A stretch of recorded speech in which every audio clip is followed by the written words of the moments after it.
Hello everyone, once again, welcome to this Mighty service. This is a review of a customer number 860.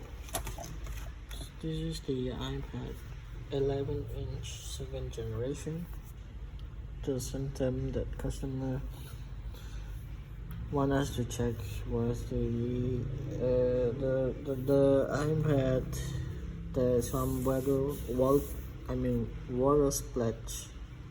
splash on the iPad, around the iPad a little bit, and unable to charge.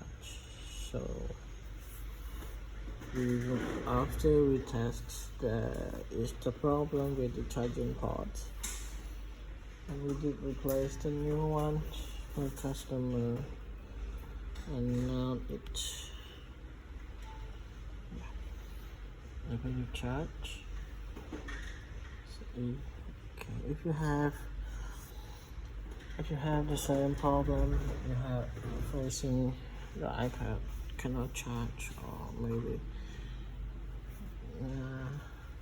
feel free to contact us at this Mighty service and let us test what the problem, and we will inform the price for fixing.